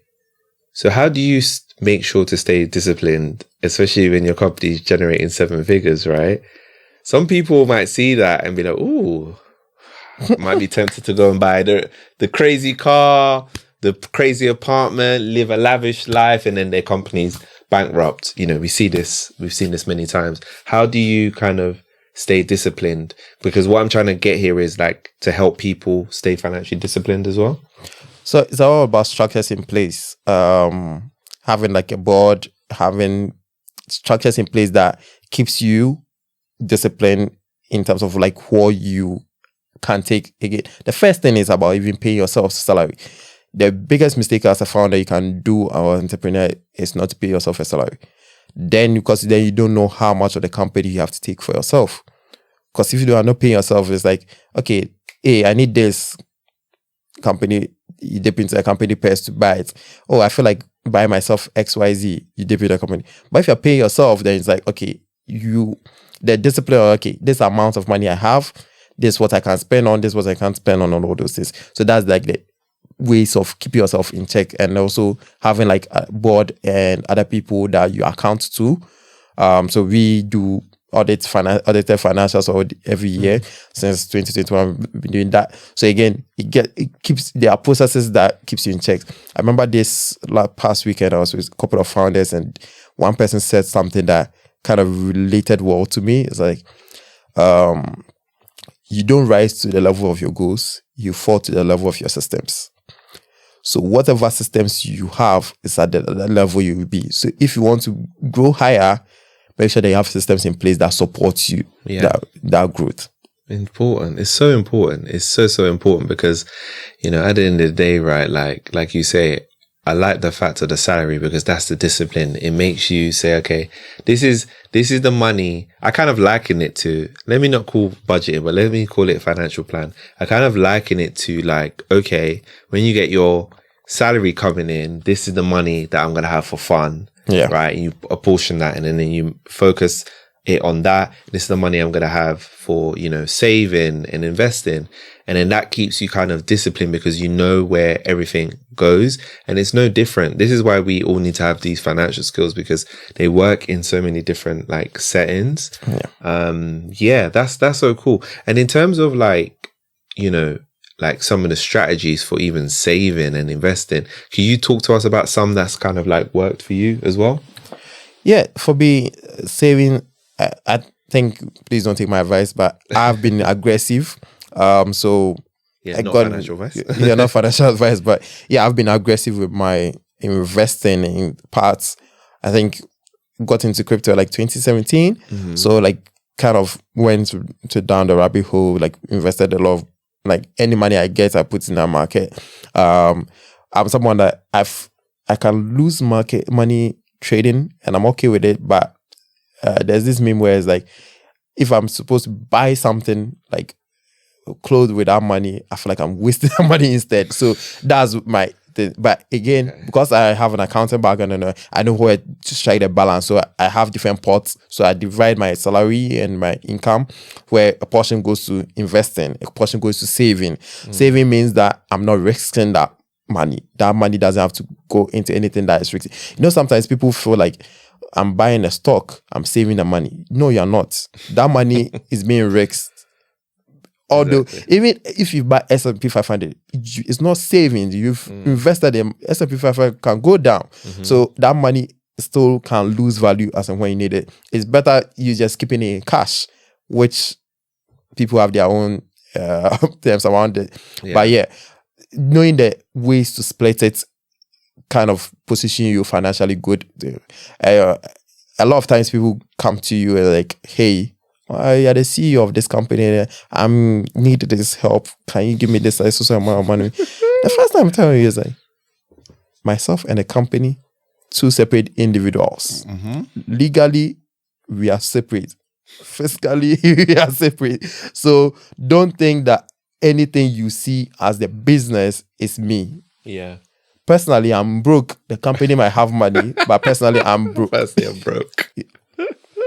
I understand what you're saying. And it's a good mindset to have. Because some people, unfortunately, when they become the 7-figure, 8-figure founder, they got the multi-million-pound valuation or billion-pound valuation. They let it get to their head and then they want to start living lives like that instead of like thinking I'm broke. I mean, I even think I'm broke even with my salary. If I'm not gonna lie to you, I'm like, yeah, I'm broke. I ain't got no money. There's barely any money in that account because they're apportioned to other places. So a lot of this mentality and a lot of this thinking can kind of be applied to everywhere. I wanted to ask you, right, in terms of investing in yourself, right? How valuable has investing in yourself been for you in what you're doing, and how has it helped you? Obviously, again, accumulate your wealth and also build your business. I think it's very valuable, especially if you're investing in yourself. You are investing in knowledge. I like to learn a lot of things. I tell a lot of people that I consume a lot of random YouTube video. Like you probably come and meet me watching like how bridges are built, how this thing works. Like I find it that always constantly learning gives you the knowledge power, or like gives you the wealth or depth of knowledge that you tend to use in scenarios where you don't expect. So at every point in time you meet certain situations and it's like you have an inflection point where it's like, it's kind of, you've seen this or you kind of experienced things before.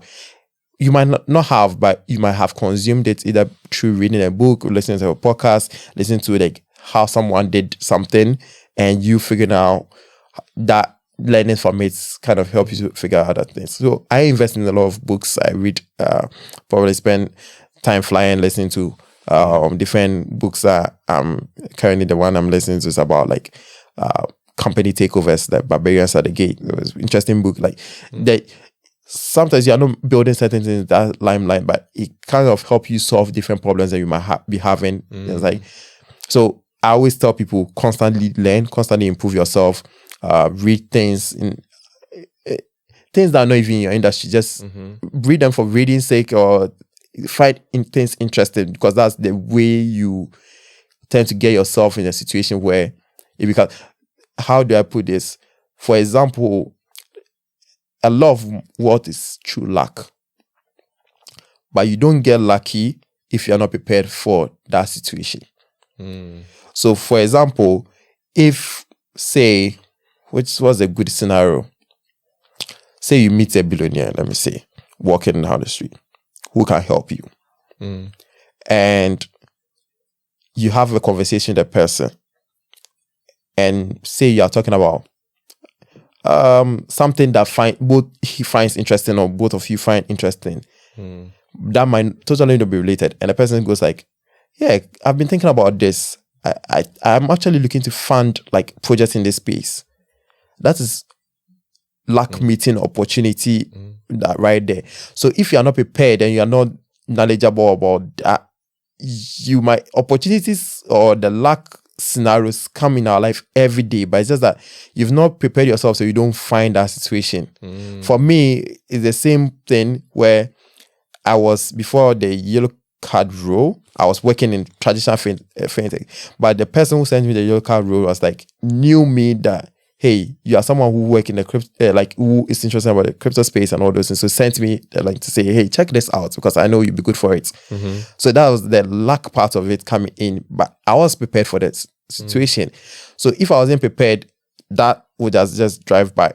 So investing in yourself, I would say the best investment you can make yourself is knowledge, because most people you meet, conversations you have with people, it's not just about what you do, but be able to like say meet someone and just talk about something random, maybe events, or talking about maybe things that are happening right now. Just today I was reading something my CTO shared now team about like quantum computing and the breakthroughs they are making. Imagine you just walk into a room and they are talking about quantum computing and you just join in that conversation. People find you interesting then, but you meet a lot of people that aside their work, they don't know any other thing. So then it's difficult, because then if what you're doing, people don't care about what you're doing, what's the conversation? Interesting. And look, this is the thing, right? Personal development is so key for you to get to where you need to get to, because at the end of the day, right, for you to be able to provide that value, you need to, like you say, you need to learn what it is that it takes for you to provide that value. So another thing that I was thinking about, right, there's a lot of delayed gratification when you're building wealth as an entrepreneur. But delayed gratification is in everything that you do in life, any form of kind of success that you want, right? So what do you kind of tell yourself to prevent yourself from, not delaying gratification? What do you tell yourself to keep at it and just, be patient rather than trying to get rich quickly? Because there's a lot of people, again, if you look at a lot of founders' stories, sometimes the way they're told, not the founder themselves, but the way that, the media likes to portray it is like it's overnight, that they just did it. They started 2 months ago, now they made $1 million, right? And I think it gets a lot of people into this mindset of trying to get rich quick. So what do you kind of tell yourself to be comfortable with delaying gratification and say, okay, no, I'm going to build this wealth over the long term? I think it's all boils down to self-motivation and things that you set as your target. For me, and the friends, I think the key thing is the friends you have around you and the people you associate yourself with. So what I've kind of indirectly been doing, and at some point I realized was I kind of have associated myself with people who are more wealthier than me, some way, somehow. So at every scenario, in my friends, like business friends, obviously you have different parts of friends, business friend groups. I see myself, I'm usually like, my company is the lowest earner among them and all those things. Like I know people that have like serious, like running 8-figure businesses and like this. So then if you are always with these people, it kind of pushes you.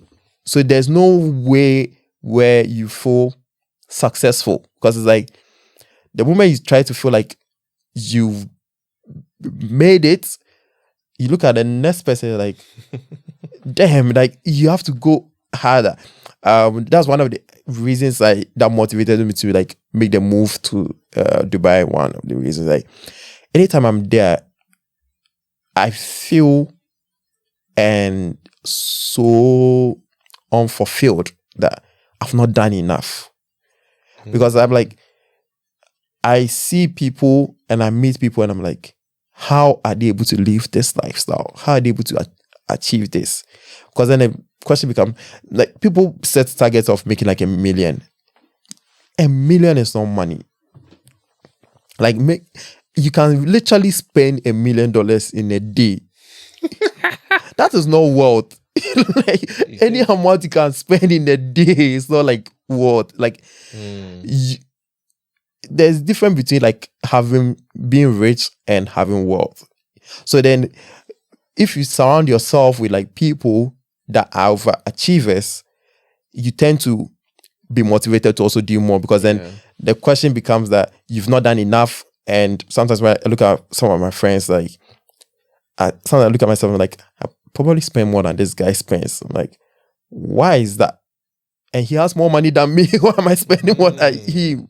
Okay. So then it lets you put yourself in check, like, hey, I need to check myself. We go out with friends, we split the bill equally. And the question becomes, okay, if there's certain expenditure, let's say going clubbing one time, I split the bill with them, like, I need to level my game to get to a level so that that money won't affect me or those things. So it's all about the association of people. But if there are certain people in my life that if I'm more associated with, I feel superior. You feel like you are there. But then the question is, that doesn't motivate you to go more. So then you feel like you've reached, you are self-gratified and all those things. Yeah, I understand. Yeah. So it's like almost like surrounding yourself with people who are doing better than you, so you humble yourself. Yes, exactly. So you humble yourself. No, it's true. It's true. Sometimes you gotta humble yourself. It's funny that you also said that $1 million can be spent in a day. I'm pretty sure somebody can figure out how to spend $1 million in a day. It's not somebody can figure out. People are doing it. Really? Where? What countries is it? Dubai? No, but just everywhere. Yeah. To be fair, people do it. People do spend that much money. That's someone walking in and saying, "I'm buying this supercar." Buying this. True. Like, I was listening to one rapper who was mentioning like same thing. Like, he was talking about like when you made money initially, how you're spending money, like buying jewelry, buying this. You just walk out of stores and like, okay, $100 gone. I was okay. Yeah. Yeah, I don't know if that could ever be me, to be honest. But how do you think people that win lotteries lose their money? That's definitely how they do it. That is definitely how they do it. They definitely do it in a place where, you know, then there's no financial discipline. They don't know how to manage their money, and they get excited because you look, you can buy. I mean, a yacht is going to be more than $1 million. Yeah. A jet is going to be more than a private jet is going to be more than $1 million. So you can. So I wanted to talk about, you know, I was reading some statistics, right? Millionaires in Africa, right? So according to a report from Henley and Partners, the number of millionaires in Africa is expected to grow by 65%. What do you think are the key factors driving the rise of millionaires in Africa, and how can aspiring entrepreneurs like tap into these opportunities? I think back to like what I said earlier, to build anything good and to build anything sustainable, you have to build and solve problems, pain points of people.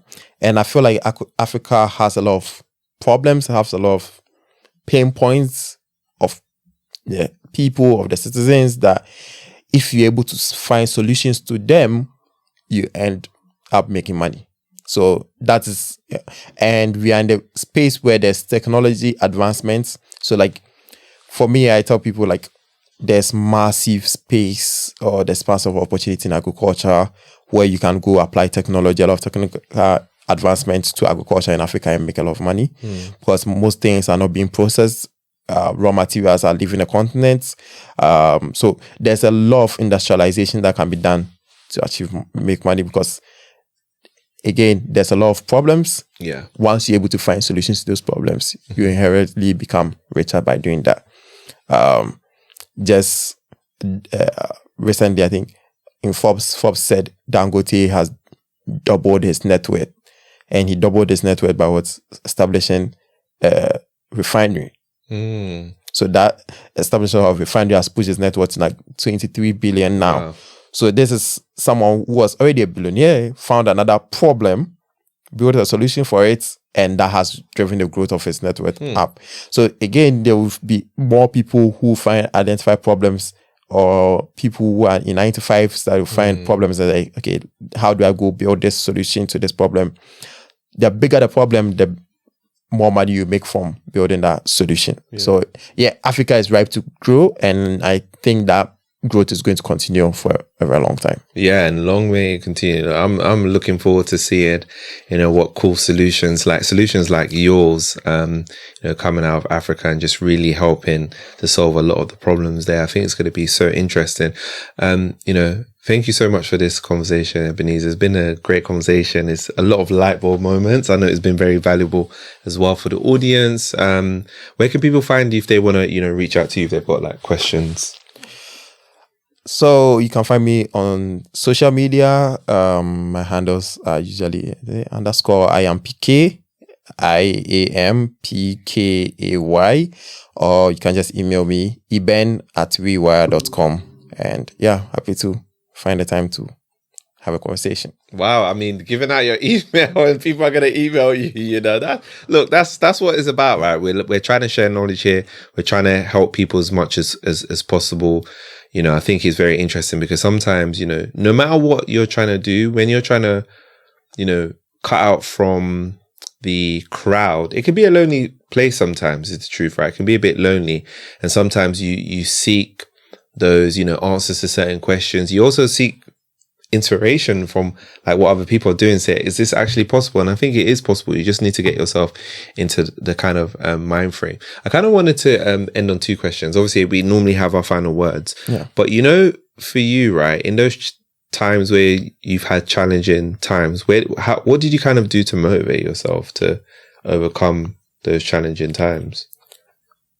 So usually I just had one session like that over the weekend. So last week I was at a conference. After the conference, a few founders, we gathered ourselves and like, hey, let's go out of town, recruit. So we went, so we're in Nairobi. We flew from Nairobi to a coastal town called Diani. And we spent about 3 hours at a round table, just throwing out our problems. And because we were all in the fintech industry, it's like, okay, this person mentions a problem, this person talk about it. How do we solve those problems? Someone recommends a solution of how they are doing it and how they are tackling the problem and all those things. So in my downtime, I tend to like usually be around people who kind of understand and the industry I am in, because they are those that tend to provide me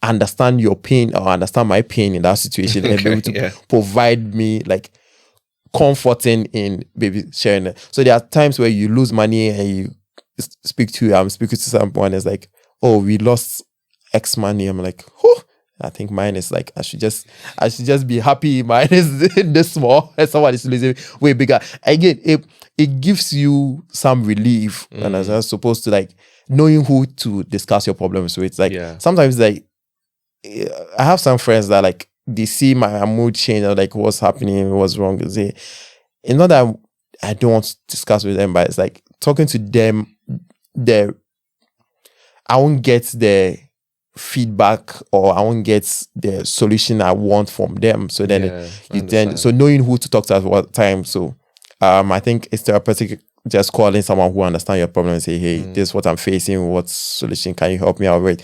Just even the person just listening to you kind of helps a lot. Yeah. I like that. It's like having that person that you can speak to, that you can share your problems with, and they understand the problem. That is so key because if somebody understands it, they can kind of put a lens on it for you, right? To help you kind of overcome it and maybe actually make you think actually it's not as big as you think it actually is, which is quite important. Again, thank you, Ebenezer, for this very fruitful conversation. I really, really enjoyed it. I'm looking forward to seeing like the growth of WeWire and, you get into $1 billion. I think you've got definitely all the mindset. I mean, you've got all the right things. You're humble. You are disciplined financially, even like, in terms of, your activities and what you're doing daily, making sure that you're always working on the next thing. So, do you have any final words for watchers and listeners? Yeah. So my final words, I would say is for everyone is find out what you find fulfillment in, and not just chase it because you find fulfillment, but also look at the commercial aspect of things. Because sometimes we tend to chase passion, but sometimes it's not the passion that is going to pay you. So figure out what you can do and what motivation you get out of it. So it might be the fulfillment out of the impact you are creating. It might be financial fulfillment you are getting. It might be that you just enjoy doing that. Once you're able to find that and it's commercially viable and it pays you and can pay your team and can pay the people around you, can help you support your family, go all in it and make sure you are delivering your best. Because everything you go into and you deliver your best, you're able to achieve that. And for someone that was born and raised in a developing country, schooled everything in Ghana. So I think the first time I traveled out of Ghana was 2021. Hey, you're traveling a lot now. Yeah, I would say that the opportunity right now in the world is endless, and don't bound yourself to like geographical location. So far as you have access to internet and you're watching this, you're already ahead, and make sure that you're using that tool and growing in, basically using that to level yourself and up your game. And it's all about, again, research and learning new things. I think I came across Ato's podcast one time just because of my random YouTube things. Listen to a few episodes. The one you talked about, the guy that built the pizza business and all those things. So again, you find insights in. It's also fascinating that someone is like can innovate in the pizza industry that war in delivering and all those things. So basically, constantly improve yourself and learning about new things will get you there, because one day you realize that everything just comes at inflection points, and it's like decades or years or months of learning things just all come together, and you're able to be successful at what you're doing, and or see the next thing that you can be able to tackle and make money out of. Thank you so much, Ebenezer. That was like really, really nice final words. I really, really appreciate that. Thank you so much for featuring on the podcast. Thank you so much for tuning into this episode of the podcast, and we'll see you next week's episode. If you like this episode, leave a review, tap, like, or subscribe to the channel. Your support is appreciated. We'll keep working hard to bring you more valuable episodes.